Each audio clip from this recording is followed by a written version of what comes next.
الحمد لله رب العالمين والصلاة والسلام على رسوله الكريم أما بعد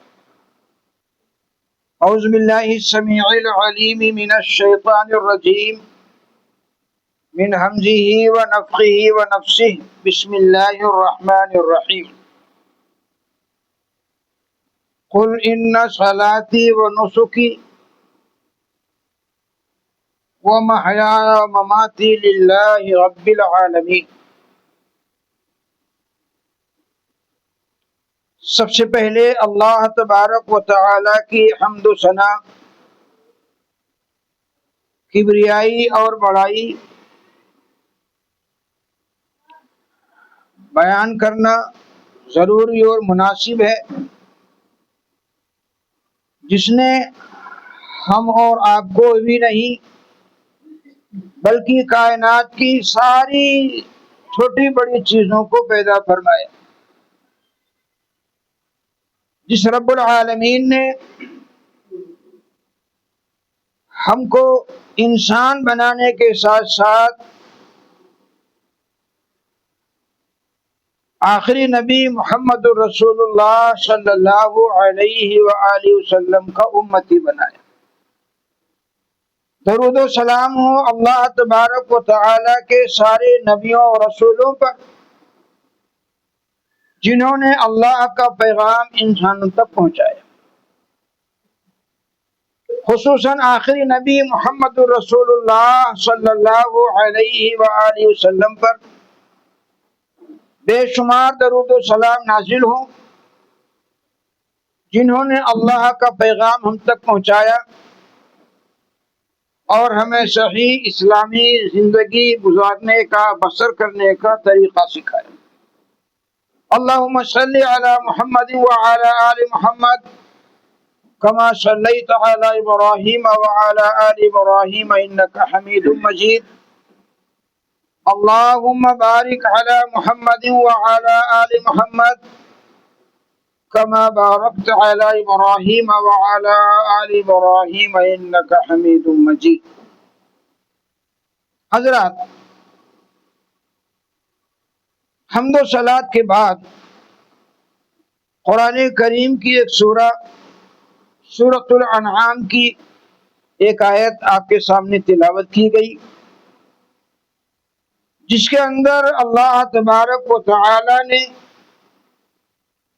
آخری نبی محمد رسول اللہ صلی اللہ علیہ وآلہ وسلم کی زبانی رب العالمین نے کچھ اعلانات کروائے۔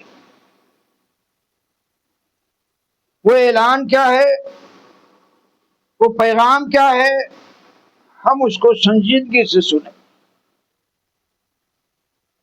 قل، اے نبی صلی اللہ علیہ وآلہ وسلم، آپ فرما دیں، آپ اعلان کر دیں، ان صلاتی، بے شک میری نماز و نسکی، اور میری قربانیاں، و محیایا، اور میری زندگی، میرا جینا، و مماتی، اور میری موت، للہ رب العالمین،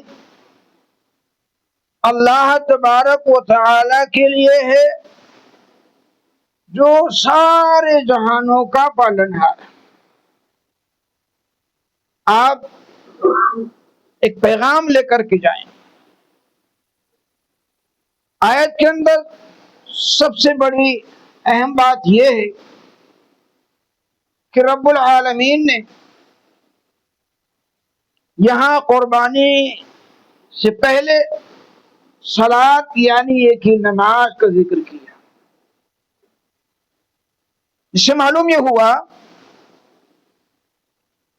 کہ قربانی اپنی جگہ میں بہت اہم چیز ہے، لیکن اس سے بڑی چیز جو ہے وہ ہے نماز۔ اور ان لوگوں کو یہ پیغام پہنچنا چاہیے کہ بہت سارے لوگ مسجدوں سے غافل، روزے اور نماز سے غافل، لیکن قربانی کے اندر آگے ہوتے ہیں۔ بات چلتے کہ کچھ قربانی پیش کرتے ہیں، ان کو اس بات کو سمجھنا چاہیے کہ جب تک زندگیوں کے اندر نماز نہیں ہے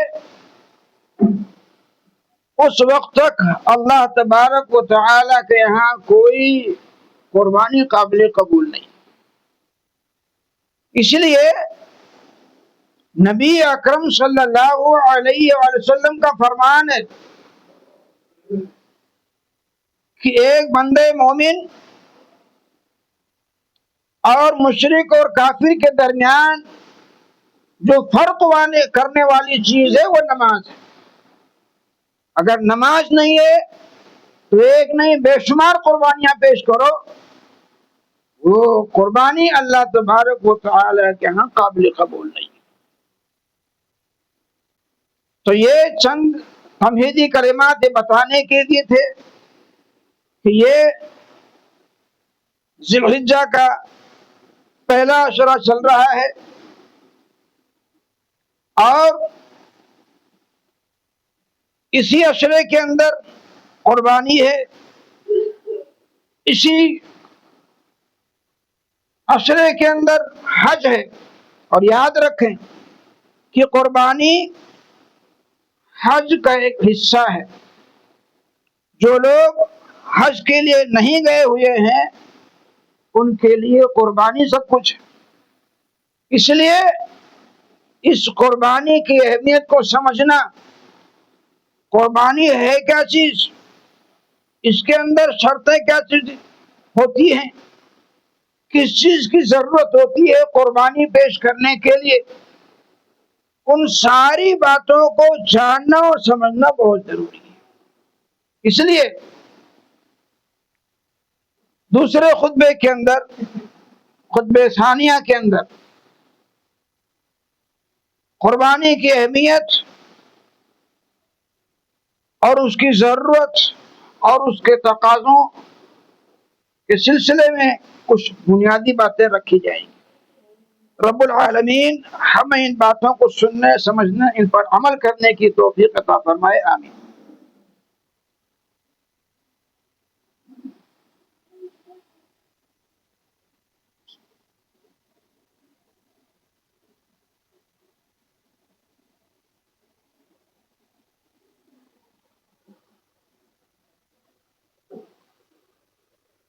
الحمدللہ رب العالمین والصلاة والسلام علی رسولہ الکریم، اما بعد۔ حضرات، آپ اس چیز کو پیش نظر رکھیں کہ قربانی کی تاریخ اتنی ہی قدیم اور پرانی ہے جتنی تاریخ انسان کی قدیم اور پرانی ہے۔ جتنی پرانی تاریخ انسان کی ہے اتنا ہی پرانی تاریخ قربانی کی ہے۔ صاحب یہ کہاں سے بات آئی؟ قرآن کریم کے اندر اللہ تبارک و تعالی کا فرمان ہے۔ آپ قرآن کی تلاوت کریں، سورہ مائدہ کے اندر اللہ تبارک و تعالی نے آدم علیہ السلام کے دو بیٹوں کا ذکر کیا ہے۔ وہ پہلے بیٹے، جس وقت آدم علیہ السلام خود موجود تھے، ہم بھی آدم کی اولاد ہیں، لیکن وہ اولاد جن کو تفاسیر کے اندر حابیل اور قابیل کہا جاتا ہے، ان دونوں نے آدم علیہ السلام کے فرمان کے مطابق اپنی اپنی قربانیاں پیش کی تھی۔ آدم کے پہلے بیٹے اور دونوں نے اپنی اپنی قربانیاں پیش کی. اور اس وقت اس تاریخ کو سمجھیں. آج ہماری قربانی کب قبول ہوگی یہ اللہ کو معلوم، لیکن اس زمانے میں آدم علیہ السلام کی شریعت میں یہ واضح مسئلہ معلوم تھا کہ اپنی قربانی کو مقام مینا کے اندر لا کر کے رکھ دیتے تھے. مقام مینا میں لا کر کے قربانی رکھ دیتے تھے، اور اللہ تبارک و تعالی کی طرف سے آگ آتی تھی اور وہ آگ اس قربانی کو کھا لیتی تھی، جس سے معلوم یہ ہوتا تھا کہ یہ قربانی قبول ہو گئی. اب معاملہ تھا دو لڑکوں کا، حابیل اور قابیل، دونوں میں اختلاف ہو گیا شادی کے تعلق سے. اقلیمہ کی شادی کس کے ساتھ ہو؟ حابیل کے ساتھ کہ قابیل کے ساتھ؟ اب اس وقت کی شریعت کے مطابق جو سسٹم تھا وہ حساب سے حابیل کی شادی اقلیمہ سے ہو سکتی تھی اور قابیل کے ساتھ شادی ہو ہی نہیں سکتی تھی. لیکن وہ ضد پہ آ گیا. آج میں بہت سارے لوگ ہوتے ہیں ضد پہ آ جاتے ہیں، کچھ بھی نہیں معلوم، کچھ بھی نہیں نا مسئلہ مسائل بھی معلوم، دین کی تعلیم بھی کچھ بھی نہیں، پڑھے لکھے کچھ نہیں ہے، بس ضد پہ آگے نہیں میں کہوں گا وہی ہوگا. تو بس قابیل اپنی ضد پہ آ گیا کہ نہیں اس سے شادی میں کروں گا. بھائی نہیں کر سکتے ہو اس لیے کہ تمہاری سگی بہن ہے، شادی نہیں ہو سکتی ہے. خیر، اب اللہ کی طرف سے پیغام آیا، خود اللہ تبارک و تعالی کا فرمان ہے کہ تم آدم کے دو بیٹوں کا ذکر کرو، ان کا واقعہ سناؤ. اذ قربا قربانا، جب ان دونوں نے اپنی اپنی قربانیاں پیش کی، فتقبل من احدهما ولم يتقبل من الاخر، یہ اللہ کا فرمان ہے کہ ان دونوں میں سے ایک کی قربانی قبول ہو گئی اور دوسرے کی قبول نہیں ہوئی. اب جس کی قربانی قبول نہیں ہوئی تھی اس کا نام قابیل. ہمارے استاد نے بڑے سمجھایا تھا پیارے انداز میں کہ حابیل اور قابیل کا نام بھول جاتا ہے کہ کس نے قتل کیا کس نے قتل نہیں کیا. بڑا پیارا طریقہ بتایا تھا، قابیل قاتل، قابیل قاتل، بس بھولو گے نہیں. تو گویا کہ قابیل نے جب اپنے بھائی حابیل کو قتل کرنا چاہا اور کہا کہ میں تجھے قتل کر دوں گا،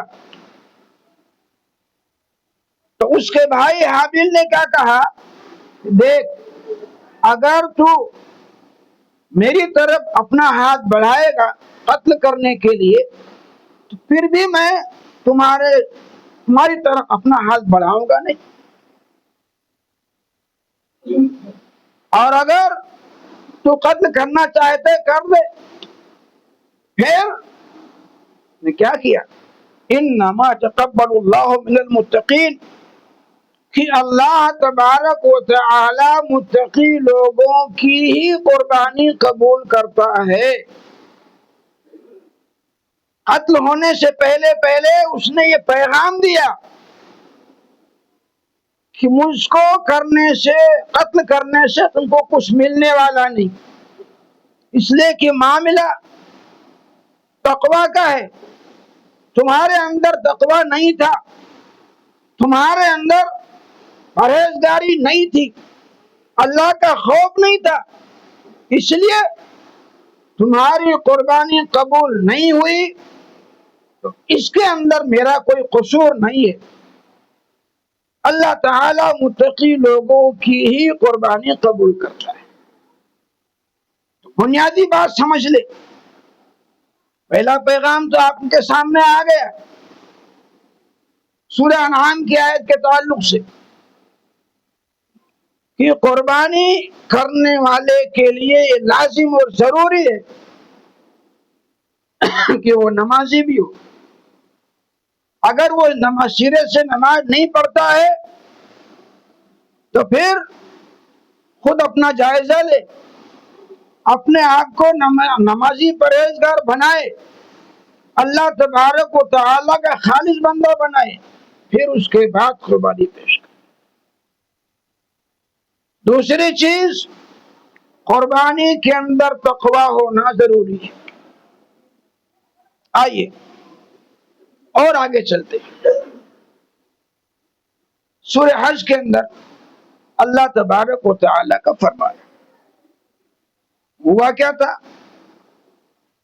کہ نبی اکرم صلی اللہ علیہ وسلم کے زمانے میں آپ کی موجودگی میں مشرکین مکہ کا ایک باطل عقیدہ کیا تھا کہ جب وہ اپنی کوئی قربانی، اپنا کوئی نذرانہ اور کوئی بھیٹ پیش کرتے تھے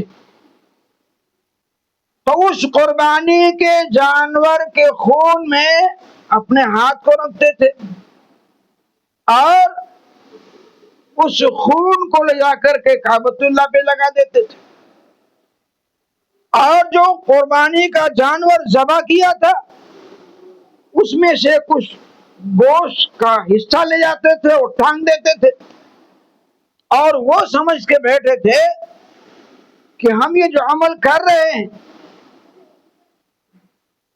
کہ خون کعبے کے اندر لگا دیتے ہیں، گوشت کعبۃ اللہ کے پردے سے چپکا دیتے ہیں تو ہماری جلدی قربانی قبول ہو جاتی ہے.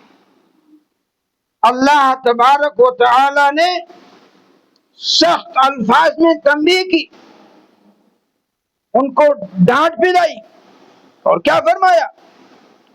لن ينال الله لحومها ولا دماؤها ولكن يناله التقوى منكم.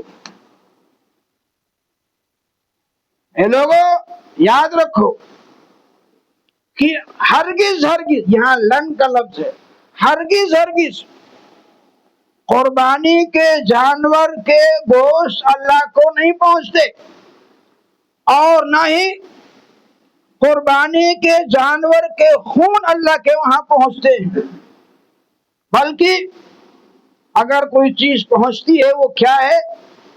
تمہارا تقویٰ ہے. وَلَٰكِن يَنَالُهُ التَّقْوَىٰ مِنكُمْ، تمہارا تقویٰ جو ہے وہ اللہ تبارک و تعالیٰ کے وہ پہنچتا ہے. یہاں وہی بات کہ قربانی کے اندر تقویٰ ہونا ضروری ہے. قربانی کا بکرا خرید کر کے لے آئے، چھوڑ دیا، قربانی کا جانور ہے کون پوچھے گا؟ کسی کے وہاں جا کر کے کھیت کے اندر کھا لیا، اب آپ کا تقویٰ ٹوٹ گیا. اس لیے قربانی، عام جانور تو ٹھیک ہے وہ بھی حرام ہے، لیکن قربانی کا جانور جو آپ نے اللہ کے راستے میں قربان کرنے کے لیے ذبح کرنے کے لیے خریدا ہے، ایسی چھٹا چھوڑ دو، سب کے کھیت میں کھاتا رہے اور صاحب قربانی کا ہے؟ نہیں. ایک پتی بھی اگر کھایا ہے، جان بوجھ کے آپ نے کھلایا ہے، تو گویا کہ آپ کو قربانی کے اندر اثر انداز ہوگا. بہت ضروری چیز ہے. تو الغرض تقویٰ، پرہیزگاری، یہ قربانی کے اندر ہونا بہت ضروری ہے. تقویٰ نہیں ہے، پرہیزگاری نہیں ہے، تو وہ قربانی اللہ تبارک و تعالی قابل قبول. آگے چلتے ہیں. لوگ سوچتے ہوں گے ارے مولانا صاحب یہ سب کوئی قربانی کا نام ہی نہیں ہے، جانور کا ہوگا وہ بھی آئے گا. وہ بات کی بات ہے. جب تک یہ شرطیں نہیں پائے جائیں، بنیادی چیزیں نہیں آئیں، جب تک سنتے رہتے ہو. آئیے مسلم شریف کی ایک اہم ترین حدیث، جس کے اندر نبی صلی اللہ علیہ وسلم کا فرمان ہے. ایھا الناس، کس کا فرمان ہے؟ آخری نبی محمد رسول اللہ صلی اللہ علیہ وسلم کا فرمان ہے. ایھا الناس، اے لوگوں.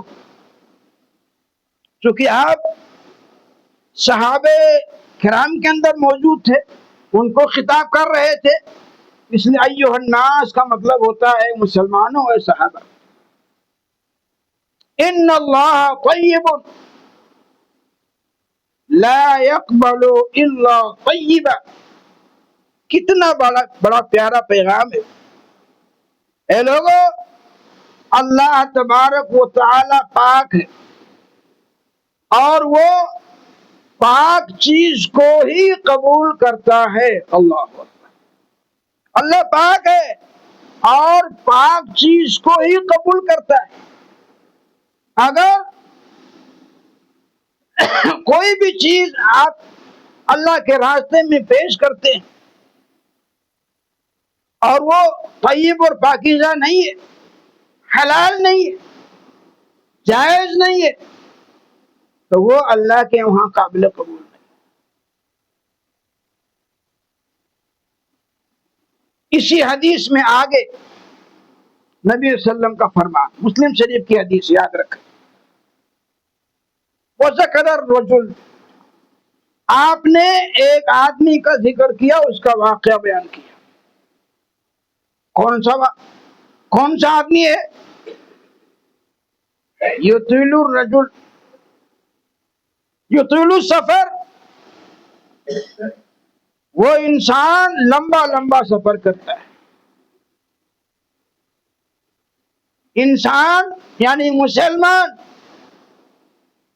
کا ذکر آپ نے بیان کیا کہ وہ لمبا سفر کر رہا ہے، اور سفر بھی آسانی والا نہیں، مشکل سفر. آسا اس کے بال بکھرے ہوئے، اکبرا، اور اس کے کپڑے اور اس کا بدن دھول مٹی سے اٹھا ہوا ہے. کیا مطلب ہوا؟ یہاں قبولیت کے اسباب پائے جاتے ہیں، دعا کی قبولیت کے اسباب پائے گئے کہ وہ سفر کر رہا ہے اور مشکل سفر ہے، بال بکھرے ہوئے ہیں، کپڑے گرد آلود ہیں، اور کیا کرتا ہے؟ یمد یدیہ الی السماء، اپنے دونوں ہاتھوں کو اللہ کی طرف، آسمان کی طرف اٹھاتا ہے. اپنے دونوں ہاتھوں کو آسمان کی طرف اٹھاتا ہے اور دعا کرتا ہے، یا ربی یا ربی، اے میرے رب، اے میرے رب. کیا کمی کیا ہے؟ کمی آگے بیان آ رہی ہے. دعا کر رہا ہے لیکن کمی کیا ہے آگے سن لیجیے. جی تو توجہ نہیں دیتے.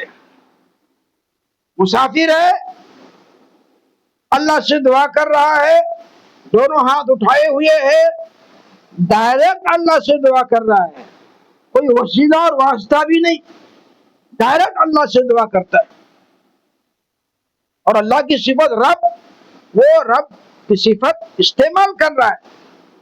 آپ نے فرمایا وہ مین سمجھنے کی چیز ہے. اور یاد رکھیں آپ نے کیا فرمایا؟ وَمَطْعَمَهُ حرام، کہ جو دعا کرنے والا آدمی ہے مسافر، اس کی حالت کیا ہے؟ اس کا کھانا حرام کا ہے. وَمَشْرَبُهُ حرام، اور اس کا پینا حرام ہے. وَمَلْبَسُهُ حرام، اور اس کا لباس بھی حرام کا ہے. وَغُذِيَ بِالْحَرام، اور حرام مال سے ہی اس کی پرورش ہوئی ہے، فَأَنَّىٰ يُسْتَجَابُ لِذَٰلِكَ، تو ایسے لوگوں کی، ایسے شخص کی دعا کیسے قبول ہو؟ کیا سمجھے؟ اگر اس کا کھانا حرام ہے، پینا حرام ہے، لباس حرام کا ہے، اور حرام مال تو اس کی پرورش کی گئی ہے، تو ایسے لوگوں کی دعا قبول نہیں ہوتی۔ جب دعا قبول نہیں ہوگی تو پوری نماز تو دعا ہے، جب ایک دعا اس کی قبول نہیں ہوگی تو نماز کیسے قبول ہوگی؟ جب اس کی دعا قبول نہیں ہو رہی ہے تو اتنی بڑی قربانی اس کی کیسے قبول ہو سکتی؟ ہرگز نہیں قبول ہو سکتی۔ اس لیے یاد رکھو، صرف قربانی کے لیے نہیں، اپنے خود کے لیے، کھانے کے لیے، کھلانے کے لیے ایک ایک پیسہ حلال اور پاکیزہ ہونا چاہیے۔ حدیث کے الفاظ پہ پھر آ جائیں، ان اللہ طیب لا يقبل الا طیبا، کہ اللہ تعالی پاکیزہ اور پاک ہے اور وہ پاک چیز کو ہی قبول کرتا ہے۔ اس لیے قربانی کے جانور کے لیے ایک ایک پیسہ جو آپ خرچ کرتے ہیں وہ حلال اور پاکیزہ ہونا چاہیے۔ ایسا نہیں کسی کا حق مار کر کے، کسی کو ستانے، گالی گلوچ کرتے، زبردستی کسی کا مال ہڑپ لیا اور پھر قربانی کے اندر وہ خرچ کر دیا، وہ قابل قبول۔ اس موقع پر اس حدیث کو پیش نظر رکھیں جس کے اندر نبی اکرم صلی اللہ علیہ وسلم کا فرمان ہے۔ آپ نے صحابہ کرام سے سوال کیا، من المفلس، مفلس کون ہے؟ صحابہ نے سیدھا سمپل جواب دیا کہ اللہ کے رسول صلی اللہ علیہ وسلم، مفلس وہ آدمی ہے جس کے پاس دینار و درہم نہیں ہو، سامان نہیں ہو، مفلس ہے۔ آپ نے فرمایا ایسا نہیں ہے، میری امت میں مفلس وہ شخص ہوگا جو کل قیامت کے دن اپنی نمازیں لے کر کے جائے گا اور روزے لے کر کے جائے گا، صدقات دے کر کے جائے گا، بڑی بڑی نیکیاں ہیں، نمازیں بھی اس کے پاس ہیں، روزوں کا ذخیرہ بھی ہے، صدقہ خیرات بھی ہے، بڑی بڑی نیکیاں ہیں، لیکن کیا ہوگا؟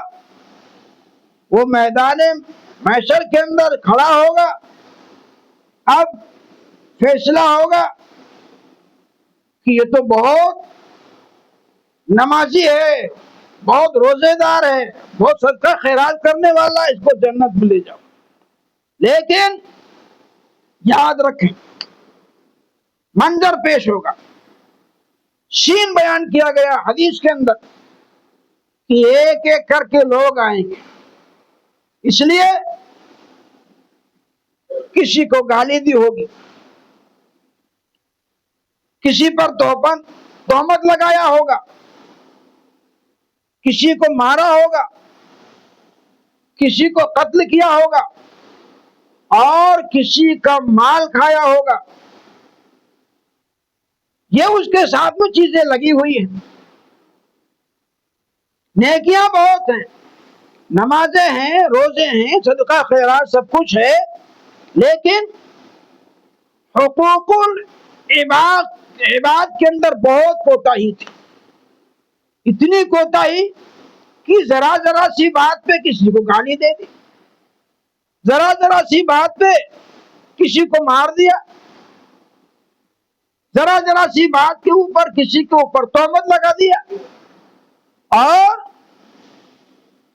کسی کا مال کھا لیا اور کسی کو قتل کر دیا۔ تو پھر کیا ہوگا؟ یہ تو دیکھو، اللہ تبارک و تعالی کے فرشتے کہیں گے، وہ ایک ایک کر کے جب آئیں گے تو اللہ کہے گا کہ یہ جو فریادی لوگ ہیں، جو مظلوم لوگ ہیں، ان لوگوں کو اس کی نیکیاں دے دو۔ نمازیں چلی جائیں گی، روزے ختم ہو جائیں گے، صدقہ خیرات ایک بھی نہیں بچے گا۔ کیوں؟ اس لیے کہ بندوں کے اوپر بہت ظلم کیا تھا، بہت زیادتی کی تھی، بہت مال ہڑکا تھا، اور ایک ایک انچ کے لیے وہ اپنی جان دینے کو تیار ہوتا تھا۔ یہاں کیا ہوگا؟ ساری کی ساری نیکیاں ختم ہو گئی، اور اس سے کہیں گے یا اللہ اس کی تو ایک نیکی نہیں بچی، اور فریاد کرنے والے تو بہت سارے ہیں، اب کیا ہوگا؟ اللہ فرمائے گا نیکیاں نہیں ہے نا،